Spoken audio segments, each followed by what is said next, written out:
ಪ್ರಭು ಯೇಸುವಿನಲ್ಲಿ ಅನುಗ್ರಹಿತರಾದ ಪ್ರಿಯರೇ, ಈ ವಾಕ್ಯ ಆಲಿಸುತ್ತಿರುವ, ವಾಕ್ಯವನ್ನು ಪರಸ್ಪರ ಸಾರುವ ಎಲ್ಲರನ್ನು ಪ್ರಭು ಯೇಸುವಿನ ನಾಮದಲ್ಲಿ ಪ್ರೀತಿಸುತ್ತೇನೆ. ನಿಮ್ಮನ್ನು ಅನುಗ್ರಹಿಸಿ ಪ್ರಾರ್ಥಿಸುತ್ತೇನೆ. ಈ ವಾಕ್ಯ ಪ್ರತಿನಿತ್ಯ ಆಲಿಸುವಾಗ ಬಹಳ ಧೈರ್ಯ ಲಭಿಸುತ್ತಿದೆ ಎಂದು ಅನೇಕರು ಇಲ್ಲಿ ಬಂದು ಸಾಕ್ಷಿ ಹೇಳಿದ್ದಾರೆ.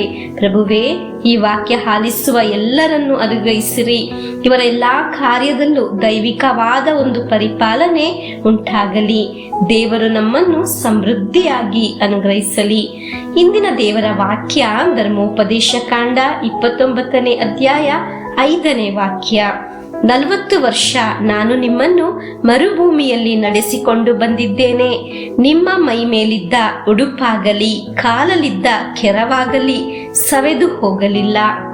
ಪ್ರಿಯರೇ, ದೇವರ ಒಂದು ಅದ್ಭುತ ಪರಿಪಾಲನೆ ಕುರಿತಾಗಿದೆ ನಾವು ದೇವರ ವಾಕ್ಯದಲ್ಲಿ ಆಲಿಸಿದ್ದು. ಕಣ್ಣನ್ನು ಕಣ್ಣೀರಿನಿಂದ, ಕಾಲನ್ನು ಜಾರುವುದರಿಂದ ಪರಿಪಾಲಿಸಿದ ದೇವರು. ವಿಶ್ವಾಸಿಸಿ ನಮಗೆ ಹೇಳೋಣ ಪ್ರಿಯರೇ, ದೇವರ ಪರಿಪಾಲನೆಯನ್ನು ನಾನು ವಿಶ್ವಾಸಿಸುತ್ತೇನೆ. ಹಲ್ಲೆಲೂಯಾ. ಕೈ ಬಿಟ್ಟು ಹೋಯಿತು ಎಂದು ಯೋಚಿಸಿದ ಕಾರ್ಯಗಳು, ನನ್ನ ಕತೆ ಮುಗಿಯಿತು ಎಂದು ಯೋಚಿಸಿದ ಕಾರ್ಯಗಳು, ಆದರೆ ಒಂದು ಸಹ ಕೈ ಬಿಟ್ಟು ಹೋಗುವುದಿಲ್ಲ. ಅಲ್ಲಿ ದೇವರ ಶಕ್ತವಾದ ಪರಿಪಾಲನೆ ಪ್ರಕಟವಾಗುತ್ತದೆ. ಅದನ್ನು ಅನುಭವಿಸಲು ಸಾಧ್ಯವಾಗುತ್ತದೆ. ಏನು ಸಹ ಕೈ ಬಿಟ್ಟು ಹೋಗುವುದಿಲ್ಲ. ದೇವರು ನಮ್ಮನ್ನು ಪರಿಪಾಲಿಸುತ್ತಿದ್ದಾರೆ ಎಂಬ ಅದ್ಭುತ ನಾವು ನೋಡಲು ಪ್ರಾರಂಭಿಸುತ್ತೇವೆ. ಈ ವಾಕ್ಯದೊಂದಿಗೆ ದೇವರು ನಮ್ಮೊಂದಿಗೆ ಮಾತನಾಡಿದ್ದನ್ನು ನೆನೆಸಿ ದೇವರಿಗೆ ಸ್ತೋತ್ರವನ್ನು ಸಲ್ಲಿಸೋಣ. ಒಂದು ವಿಷಯದ ಕುರಿತಾಗಿ ಗಾಬರಿ ಪಡಬೇಡ, ಆತಂಕ ಪಡಬೇಡ, ಹೆದರಬೇಡ.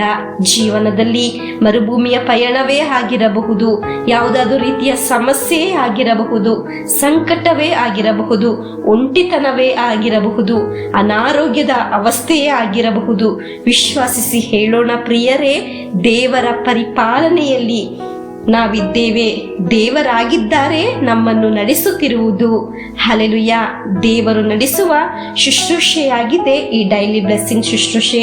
ದೇವರ ವಾಕ್ಯ ಡೈಲಿ ಬ್ಲೆಸ್ಸಿಂಗ್ ಶುಶ್ರೂಷೆಯಲ್ಲಿ ಆಲಿಸುವ ಒಂದೊಂದು ವ್ಯಕ್ತಿಯು, ಕುಟುಂಬವು ದೇವರ ಕರಗಳಲ್ಲಿ ಸುರಕ್ಷಿತರು. Hallelujah, amen. ನಮಗೆ ವಿಶ್ವಾಸದಿಂದ ಹೇಳೋಣ, ನಾವು ದೇವರ ಕರಗಳಲ್ಲಿದ್ದೇವೆ. ನಮಗೆ ಪ್ರಾರ್ಥಿಸಿ ಪ್ರಭುವಿನ ಆಶೀರ್ವಾದವನ್ನು ಸ್ವೀಕರಿಸೋಣ. ದೇವರು ನಡೆಸಿದ ಅನುಭವ, ದೇವರು ಪರಿಪಾಲಿಸಿದ ಅನುಭವ ಎಲ್ಲವೂ ನಮಗೆ ಸಾಕ್ಷಿ ಹೇಳಲು ಸಾಧ್ಯವಾಗಲಿ. ಆ ಪ್ರೀತಿ ಕರುಣೆ ಸವಿಯಲು ಸಾಧ್ಯವಾಗಲಿ. ಆಮೇನ್. ನಮ್ಮ ಪ್ರಭು ಯೇಸು ಕ್ರಿಸ್ತರ ವರಪ್ರಸಾದವು, ದೇವರ ಪ್ರೀತಿಯು, ಪವಿತ್ರಾತ್ಮರ ಅನ್ಯೋನ್ಯತೆಯು ನಮ್ಮೊಡನೆ ಇರಲಿ. ರೋಗಗಳಿಂದ, ಅಪಘಾತದಿಂದ, ದುರ್ಮರಣದಿಂದ, ಅಗಾಲಿದ ಮರಣದಿಂದ, ಅಸೂಯೆಯಿಂದ, ಮೋಸೆ ವಂದನೆಯಿಂದೆಲ್ಲ ದೇವರು ನಮ್ಮನ್ನು ಸಂರಕ್ಷಿಸಲಿ. ಹಾಲೆಲೂಯಾ, ಆಮೇನ್.